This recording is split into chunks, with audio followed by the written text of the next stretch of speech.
Sponsored by मेरो सपना स्पष्ट छ।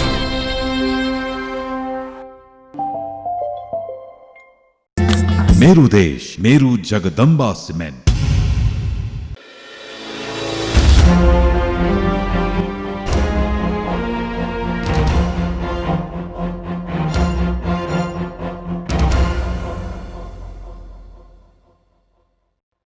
एक्युरेसी, बैलेंस, क्रेडिबिलिटी, यो हो एबीसी न्यूज। म रविन्द्र पौडेल। कार्यक्रम हो अपरेसन बिग न्यूज। सत्य समाचार खोज्ने, तथ्य प्रस्तुत गर्ने र प्रस्तुतिलाई सन्तुलित बनाउने हाम्रो प्रतिज्ञा हो। यही प्रतिज्ञा पूरा गर्ने खरो प्रयास हो अपरेसन बिग न्यूज। जनसरोकारका हरेक विषयलाई हामी बिग न्यूज बनाउँछौँ र हरेक बिग न्यूजको अन्तर्कथा खोज्दै दर्शकका अगाडि अपरेसन गर्छौँ। फरक समाचार र गहिरो समाचार दिने हाम्रो प्रयास निरन्तर जारी छ। विश्व यति बेला कोरोना महामारीसँग जुधिरहेको छ। विश्वमा उपलब्ध सबै कल कारखाना, उद्योग सबै बन्द हुँदा सबै देशको अर्थतन्त्र निकै कमजोर भएको छ। नेपाल कृषि प्रधान देश हो। यहाँका अधिकांश जनताको जीविकोपार्जनको मुख्य बाटो नै कृषि हो।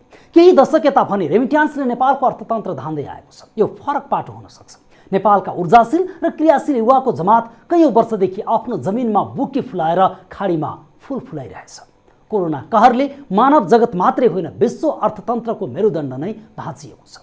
कृषि प्रधान मुलुक भएर पनि बाँच्नका लागि कृषिमै परनिर्भर बन्नुपर्ने हाम्रो नीति अहिले पनि उस्तै रहेको छ। सरकारले देशमा कृषिका लागि किसान मैत्री योजना बनाए पनि ती योजनाहरू कागजी बाग मात्रै बन्ने गरेका छन्, जसले गर्दा वास्तविक किसानहरू सरकारी योजनाबाटै विमुख हुने गरेका छन्। आज हामी राज्यको नीति किसानका लागि सहज भए पनि कार्यान्वयन हुन नसक्दा किसानले भोग्नु परेको पीडा देखाउनेछौँ कार्यक्रम बिग न्यूजमा। मुलुकको ठुलो जनसङ्ख्या कृषिमा आधारित रहेको नेपालमा आन्तरिक उत्पादनले आफैलाई समेत धान्न मुस्किल पर्ने गरेको छ। सरकारले समृद्ध नेपाल, सुखी नेपालीको आश्वासन बाँडिरहँदा कुनै समय कुल गृहस्थ उत्पादनको महत्त्वपूर्ण हिस्सा ओगट्ने कृषि क्षेत्रले हाल कुल गृहस्थ उत्पादनमा दिने योगदान निरन्तर घट्दो क्रममा रहेको छ। अनुकूल भूधरातल र यथेष्ट जलसम्पदा हुँदा हुँदै पनि राज्यको नीति नियम कागजमा मात्रै सीमित बनिँदा किसानले राहत पाउन सकेका छैनन्।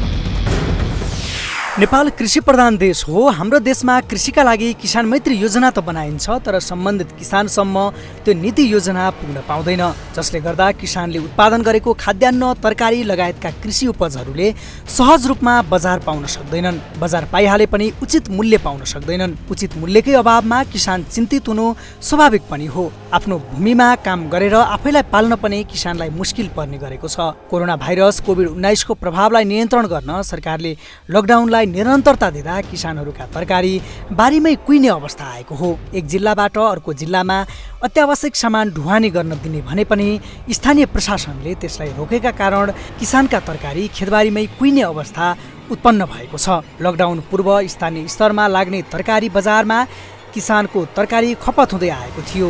स्थानीय बजारमा खपत हुन नसकेको तरकारी सहज रूपमै अन्य जिल्लामा ढुवानी हुँदै आइरहेको थियो। तर पछिल्लो पटक स्थानीय तरकारी बजार पूर्ण रूपमा बन्द रहेको र अन्यत्र जिल्ला पनि पठाउन रोक लागेका कारण तरकारी खेती गरेका किसानको तरकारी बारीमै कुहिएको हो, जसका कारण किसानले गरेको लगानी बालुवामा पानी हाले सरह भएको छ। मेहनत र लगानी गरेर गरिएको तरकारी खेतीमा लगानी समेत उठ्न नसक्ने अवस्था आएको कारण तरकारी कुहिएर खेर फाल्नुभन्दा किसानहरूले घरपालुवा जनावर गाई भैँसीलाई समेत खुवाए, तर पनि तरकारी कुहिन थालेपछि किसानहरूले गरिब विपन्न वर्गलाई टमाटर, लौका, करेला, भिन्डी, काँक्रा लगायतका तरकारी वितरण समेत गरेका थिए। तरकारी खेती गरेको तर यसपटक लगानी गरेर उठ्न नसकेको किसानहरूको गुनासो रहेको छ। कृषक आफूले उत्पादन गरेको तरकारी बारीमा कुहिएको बताउँछन्। खेतीको रूपमा टमाटर छ, भिन्डी छ, करेला छ, यस्तै तरकारीहरू छ। टमाटर कति लगाउनु भएको थियो? टमाटर लगभग 5 कट्ठा जति होला। 5 कट्ठामा कति भयो टमाटर, कति छ? अब त्यो ठ्याक्कै त्यो कति भएछ त्यो थाहा भएन। अनि यसको बजार बेच्न पाउनु भएको छैन? अहिले त बन्दै छ सर, बजार त छैन अहिले। किन जिल्ला बाहिर पनि लाग्न पाउनु भएको छैन? पहिला हल्का पाइयो छ, त्यसपछि यो के लकडाउन केहीले गर्दाखेरि त्यसपछि यो सबै बन्दै छ सर। टमाटर बारीमा त्यस्तै के भएको छ त? कुहिरहेछ, अब त्यो अलि जोडले पाक्दैछ, झर्दैछ, त्यस्तै हो त। उर्वर भूमि भएकै कारण बर्दियामा खाद्यान्न बालीका साथै तरकारी, तिलहन बाली लगायत उत्पादन हुने गर्दछ। किसानले बजार सहज रूपमा पाए पनि श्रम अनुसारको मूल्य भने पाइरहेका छैनन्। बर्दियाका 8वटै स्थानीय तहमा प्रत्येक दिन जसो तरकारी हाट बजार लाग्ने गर्दछ। किसानले उत्पादन गरेका तरकारी त्यहाँ खपत हुने गर्दछ। साथै किसानले बाहिरी जिल्ला पनि पठाउँदै आएका छन्। अहिले अवस्था फेरिएको छ। अहिले केही समय अगाडि पाइरहेको मूल्य समेत किसानहरूले पाउन सकिरहेका छैनन्। त्यति मात्र होइन, उत्पादन गरेको तरकारी बारीमै सडेपछि फेरि तरकारी खेती गर्ने कि नगर्ने अन्योलता छाएको छ। आफ्नो तरकारीले बजार नपाएको र सम्बन्धित निकायले पनि चासो नदिएको किसानको प्रतिक्रिया छ। टमाटर छ, बढीमा टमाटर छ र करेला, बोडी, खुर्सानी, भिन्डी र काँक्रा, लौका जस्ता हामी तरकारी रोपेका छौँ 13 बिघामा। अनि यसको बजार के छ? बजारमा हामी गुलरिया हाट बजारमा लगिरहेका थियौँ र लकडाउनकै कारणले हटिया लाग्न छोडिसकेपछि हामी रोकेका छौँ र त्यसपछि वैशाख 11 गतेदेखि कृषि ज्ञान केन्द्र बाँकेका प्रमुखज्यूले हामी कहाँ कृषि एम्बुलेन्स दिनुभएको थियो, त्यहाँबाट दिनुभएको थियो र त्यस मार्फत नै हामी कोहलपुर, नेपालगञ्ज, दाङ जस्ता त्यहाँ बजारसम्म हामी पुर्याइरहेका थियौँ। र त्यसपछि अब नेपाल सरकारले जेठ 2 गतेदेखि नयाँ त्यो कृषि एम्बुलेन्सलाई पनि पास, बर्दियाको प्रशासनबाट नै पास लिनुपर्छ भन्ने गर्यो र त्यसपछि हामी नयाँ पासको खोजीमा गयौँ र नयाँ पासको खोजीमा जाँदाखेरि हामी नगरपालिकाबाट सिफारिस लियौँ र त्यसपछि हामी फेरि प्रशासनमा जाँदाखेरि हामी त्यहाँबाट पास नपाउँदाखेरि हाम्रो तरकारी रोकियो र रोकिसकेपछि त्यसपछि हाम्रो अहिले कोहिने अवस्थामा हुँदाखेरि हामी कृषिलाई देशको मेरुदण्ड भनिएको छ, देशको आधार मानिएको छ, तर पनि किसानले सोचेअनुसारको बजार नपाउनु दुःखको कुरा हो। माटोको भौगोलिक अवस्था तथा मेहनत अनुसार उत्पादन हुने मलिलो माटोले किसानको मनोबल वृद्धि गराएकै छ, तर राज्यको निम्ति किसानका लागि सहज भए पनि कार्यान्वयन हुन नसक्नु उत्पादनकर्ताका लागि निराशापनको आवागमन हो भन्न सकिन्छ। बर्दियाका तरकारी खेती गर्ने किसानले बर्दियाका साथै बाँके, दाङ, सल्यान लगायतका जिल्लामा तरकारी पठाउँदै आएका छन्। तर तरकारी बारीमै कुहिन थालेपछि भिन्डी, लौका, खुर्सानी, टमाटर, काँक्रा, करेला, बोडी लगायतका तरकारी 10 क्विन्टल भन्दा पनि बढी गाउँघर तथा बजारमा वितरण गरिएको किसान बुद्धिराम चौधरीले जानकारी दिनुभयो। त्यो बजार चाहिँ हामी यो तरकारी चाहिँ पहिला बाँके, बर्दियादेखि लिएर गुलरियादेखि लिएर चाहिँ हामी दाङसम्म, सल्यानसम्म पुर्याउँथ्यौँ टमाटर तरकारीहरू। अहिले चाहिँ लकडाउनले गर्दाखेरि हाम्रो तरकारी बारीमा नै कुहिने भयो। हामी चाहिँ प्रशासन धायौँ, त्यहाँबाट चाहिँ नगरपालिका प्रशासन धायौँ, प्रशासनले चाहिँ हामीलाई छुट दिएन। कृषि एम्बुलेन्स भनेर चाहिँ हामीलाई छुट दिएन, पहिला चाहिँ दिएको थियो। त्यसपछि चाहिँ हाम्रो तरकारी चाहिँ बारीमा नै सर्ने भयो। अहिले चाहिँ त्यही भएर हामी भवै सहकारी संस्था लिमिटेडको हिसाबले हामी चाहिँ प्रत्येक समूहबाट निकालेर हामी टमाटर अनि चाहिँ खुर्सानी अनि चाहिँ के भन्छ करेलाहरू, बोडीहरू लिएर चाहिँ हामी गुलरिया नगरपालिका वार्ड नम्बर 5 मा हामी वितरण, निःशुल्क वितरण चाहिँ गऱ्यौँ। सरकारले ल्याएको कृषि नीति र व्यवहारिक अभ्यास बीच तादात्म्य नमिलेको झल्को यी र यस्तै उदाहरणले दिइरहेको छ। कृषि सम्बन्धी नीति बनाउने सवालमा नेपाल सरकार हिजो पनि 3 कदम अगाडि थियो, अहिले पनि छ। सरकारले समग्र कृषि क्षेत्रको रूपान्तरण विकासका लागि भन्दै करिब 5 वर्ष पहिले नै 20 वर्षे कृषि विकास रणनीति सन् 2018 देखि सन् 2035 ल्याइसकेको छ। नीतिबारे यस देशका अधिकांश किसान अनभिज्ञ छन्, तर सरकारले नीति ल्याएको छ। साथै सरकारले समग्र कृषि क्षेत्रको प्रति व्यक्ति कुल ग्राहस्थ उत्पादन उल्लेख्य रूपमा बढाउने, कृषि क्षेत्रको उत्पादकत्व बढाउने योजनासहित ल्याइएको कृषि विकास रणनीतिक 10 वर्षे कृषि विकास सम्बन्धी मार्गचित्र योजना पनि ल्याएको छ। यो योजना सरकारले ल्याएको पनि 5 वर्ष बितिसकेको छ। यी र यस्तै रणनीति न किसानमुखी हुन सक्यो, न त किसानले ती रणनीतिलाई चिन्न सके। ती नीतिगत व्यवस्थाको पैरवी गर्ने तिनै कृषि बिचौलिया छन् र त्यसबाट सरकारी लाभ लिने पनि तिनै छन्। यसो हुँदा ग्रामीण भेगका किसान आफ्नै लगानी समेत उठाउन सक्ने अवस्थामा छैनन्। सरकारले उत्पादनमा र बजारसम्म पुर्याउनको लागि नीति र रणनीतिमा जोड दिएको छ, तर त्यो अझै पनि किसानका लागि सहज भएको छैन। बजार नपाएर खेतबारीमै तरकारी कुहिने अवस्थाको अन्त्य अहिले पनि भएको छैन। पछिल्लो पटक समस्या भन्नाले अब यही हो, पास जिल्ला प्रशासनले पास नदिएर तरकारी बाहिर जान सकिएन, पाएन। अनि पहिला त दुईचोटि त गयो बाहिर, अनि पछिबाट चाहिँ जान पाएन, पास दिएन सिडिओले। अनि पास नदिएर चाहिँ पछि यो तरकारी चाहिँ बारीमै कुर्न थाल्यो। अनि 15 कुन्टल हो, तर सन्थिममा चाहिँ 17 कुन्टल हो हाम्रो टमाटर। अनि पछि 1 कुन्टल लौका थियो, 1 कुन्टल भेन्डी, 1 कुन्टल मिर्चा, अनि बोरी 50 किलो जति थियो। अनि अरू त सानो तरकारीहरू त्यो हामीले चाहिँ त्यसको गति नै गरेनौँ। अब घाटा त 50-60 हजार, 40 हजारको लगानी लाग्यो भने 50-60 त निकाल्नै पर्यो त्यसबाट, त्यो पनि भएन।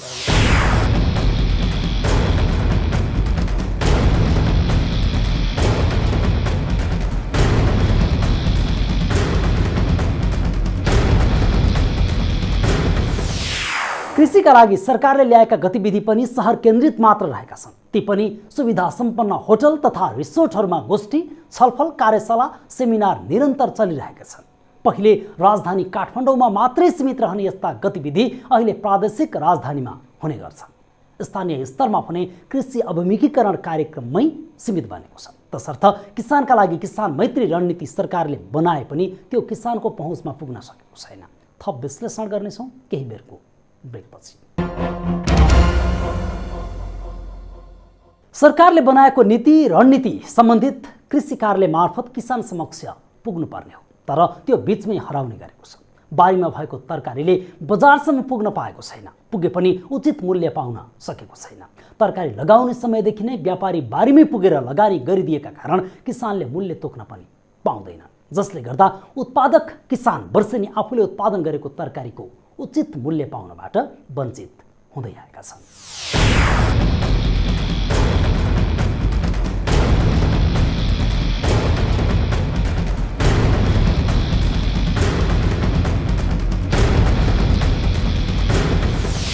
सरकारले बनाएको नीति रणनीति सम्बन्धी कृषि कार्यालय मार्फत किसान समक्ष पुग्नुपर्ने हो, तर त्यो बीचमै हराउने गरेको छ। बारीमा भएको तरकारीले बजारसम्म पुग्न पाएको छैन, पुगे पनि उचित मूल्य पाउन सकेको छैन। तरकारी लगाउने समयदेखि नै व्यापारी बारीमै पुगेर लगानी गरिदिएका कारण किसानले मूल्य तोक्न पनि पाउँदैनन्, जसले गर्दा उत्पादक किसान वर्षेनी आफूले उत्पादन गरेको तरकारीको उचित मूल्य पाउनबाट वञ्चित हुँदै आएका छन्। कोरोना भाइरस कोभिड-19बाट जोगिन सरकारले घोषणा गरेको लकडाउन लम्बिएसँगै तरकारीजन्य सामग्री बिक्री वितरणमा समस्या देखिँदै गयो। स्थानीय प्रशासनले अरू कामलाई प्राथमिकता दिँदा किसानको तरकारी बारीमै कुहिने अवस्थाको सिर्जना हुँदै गयो। धेरैजसो किसानले तरकारी बजारसम्म पुर्याउन सकेनन् भने उत्पादन भएका कृषि उपज जिल्ला बाहिर जान सकेनन्, अर्थात् अन्य जिल्ला पठाउने वातावरण नै बन्न सकेन। कृषि ज्ञान केन्द्र कार्यालय नेपालगञ्जमा रहेको स्थानीय तहका कृषि शाखाहरूले समन्वयकारी भूमिका खेल्न नसक्ने भएकै कारण यसपटक किसान झन समस्यामा पर्दै गएका छन्। कृषि ज्ञान केन्द्र बाँकेसँग समन्वय गरेर बर्दियाका किसानले वैशाख मसान्तसम्म बाँके, दाङ, सुर्खेत, सल्यान लगायतका जिल्लामा सहजै रूपमा पठाउँदै गए, तर जेठको पहिलो हप्तादेखि नै किसानका तरकारी बारीमै कुहिने अवस्था आइपर्यो। बाँके र बर्दियामा कोरोना भाइरस संक्रमितको संख्या वृद्धि भएसँगै बाहिर जिल्ला पठाउँदै आइएको तरकारी 81 रोकिएको हो। कृषि ज्ञान केन्द्र बाँकेले समन्वय गरी सम्बन्धित बजारसम्म किसानका तरकारी पठाउँदै आएको थियो। लकडाउनको समयमा बर्दिया जिल्लामा उत्पादन भएका कृषि वस्तुहरू, तरकारी, बिउ बिजन बजारीकरण गर्न चुनौतीपूर्ण अवस्था आए एउटा समय लागि कृषि ज्ञान केन्द्र बाँकेले उत्पादक र व्यापारीहरू कुरा गराउने, खास गरी तरकारीको कुरा गरिरहँदाखेरि व्यापारी बिचमा समयको काम गर्ने र कृषि सेवा परिचार र त्यस मार्फत उत्पादन भएका वस्तुहरूलाई जिल्लाभित्र र जिल्ला बाहिर, खास गरी जिल्ला बाहिर चाहिँ यो नेपालगञ्ज र पोल्पो क्षेत्रमा केही वस्तुहरू हामीले कैलालीसँग पनि पुर्याउन सहजीकरण गऱ्यौँ थियो। र यो हामीले वैशाखको कृषि एम्बुलेन्स सेवा सुरुवात गऱ्यौँ र यो वैशाख महिनाभरि राम्रोसँग सञ्चालन भयो र जेठमा अलिकति हाम्रो यो केही समयको लागि विभिन्न पालिका बन्दी भने जब सङ्क्रमण बढी देखिएको अवस्थामा बाँकी र बर्दिया जिल्लामा आदि जाति गर्दाखेरि हप्ता उहाँहरूलाई ढुवानी सहजीकरण चाहिँ गर्न हिजो आज पनि यो कार्य भइरहेको छ। सरकारको 20 वर्षे कृषि रणनीति पनि आँकडा सङ्ग्रह जस्तै देखिन्छ, जहाँ कृषिका धेरै सैद्धान्तिक पाटाबारे मसिनो भन्दा पनि मसिनो पाराले व्याख्या गरिएको छ, तर किसानका जल्दाबल्दा समस्या र समाधानका उपायबारे मौनता देखिएको छ। लकडाउनको समयमा अत्यावश्यक बाहेक अन्य सवारी साधन तथा सामान आयातमा रोक लगाएको स्थानीय प्रशासनले किसानका समस्याप्रति भने त्यति चासो नदिएको पाइएको थियो। लकडाउनको सुरुको अवधिदेखि वैशाख मसान्तसम्म किसानले सहजै रूपमा तरकारी अन्य जिल्लामा पठाइरहेको अवस्थामा जेठको पहिलो हप्ताबाट किसानको तरकारी बारीमै कुहिने अवस्था आएको हो। उता जिल्ला प्रशासन कार्यालय बर्दियाले भने तरकारी सँगसँगै खाद्यान्न लगायत अत्यावश्यक वस्तुमा रोक नलगाइएको बताएको छ। केही दिन रोक लगाइएका कारण तरकारीमा असर परेको भए पनि अहिले त्यो अवस्था नरहेको जिल्ला प्रशासन कार्यालयका प्रमुख प्रशासकीय अधिकृत एवं सूचना अधिकारी बालकृष्ण अधिकारीले जानकारी दिनुभयो। तरकारीलाई हामीले चाहिँ सुरुमै नेपाल सरकारले सुरुमा लकडाउन घोषणा गरे लगत्तै चाहिँ तरकारी खाद्यान्न बिजुलीदेखि फलफुल यी सबैलाई अत्यावश्यक सेवा अन्तर्गत राखेको र ती अत्यावश्यक सेवाको चाहिँ ढुवानीलाई चाहिँ निर्वाध रूपमा खुल्ला गरिएको थियो र तरकारी ढुवानी खाद्यान्न ढुवानीमा त्यस्तो कुनै समस्या चाहिँ थिएन। त्यसलाई सहरी पास पनि आवश्यक पर्थेन र पछिल्लो समयमा बाँकीमा चाहिँ अलिकति सङ्क्रमण को जोखिम बढ्दै गएको र सङ्ख्यामा पनि बढोत्तरी भएसँगै हामीले चाहिँ 2-4 दिन चाहिँ बाहिरी जिल्लाबाट बर्दिया जिल्लामा भित्रिने तरकारीमा चाहिँ रोक लगाइएको थियो भने तर बर्दियाको उत्पादनलाई चाहिँ बाहिर जान निर्वाध रूपमा चाहिँ अनुमति दिएको अवस्था थियो। किसानलाई स्थानीय स्तरका सरकारी निकायले सहज रूपमा बुझाउन जरुरी छ। कृषि प्रधान देश भनेर केन्द्र सरकारले फलाकिरहे तापनि त्यो ग्रामीण भेगका किसानसम्म सरकारको नीति तथा रणनीति पुग्न सकेको छैन। किसान समक्ष सरकारको नीति तथा रणनीति नपुग्नु किसानका लागि मात्रै होइन, सरकारका लागि समेत बालुवामा पानी हाले जस्तै भएको छ। ABC reporter Deepak Sharma, Bardiya.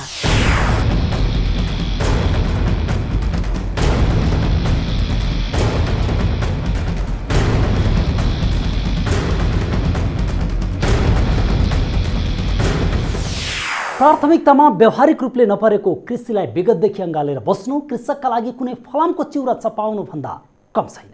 कृषिमा बिचौलियाहरू हावी हुँदै गर्दा कृषक र उपभोक्ता दुवै मारमा पर्ने गरेको तीतो यथार्थ हाम्रै अगाडि छ।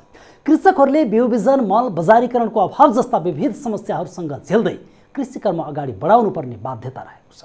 समयमा र सोचे अनुरूपको स्वच्छ बिउ बिजन नपाइने, पाइएका बिउमा पनि एकरूपता नहुने जस्ता समस्याहरूले कृषकहरू कम पीडित बनेका छैनन्। एकातर्फ युवा जनशक्ति वैदेशिक रोजगारीका पछि दौडिरहेका छन् भने कृषि क्षेत्रमा दक्ष जनशक्तिको अभाव रहेको छ। अर्कोतर्फ कृषि क्षेत्रमा व्यवसायीकरण हुन नसक्दा कृषि पेसामा बिस्तारै वितृष्णा पैदा हुँदै गएको छ। यस्तो निराशालाई कम गर्दै कृषिलाई व्यवसायीकरण गर्ने र आधुनिकीकरण गर्दै कृषिबाट समृद्धि हासिल गर्नु अबको मुख्य विषय बन्नुपर्छ। अपरेसन आज सकिन्छ, भोलि अर्को बिग न्युजको अपरेसन गर्नेछौँ। गाउँ सहर दुनियाँ बेउझाउने हाम्रो अभियान जारी छ। तपाईँ एबिसी न्युज सँगै रहनुहोला। नमस्ते।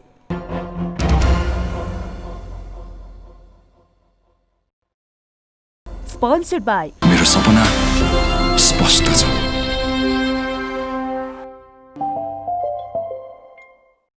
मेरो देश, मेरो जगदम्बा सिमेन्ट।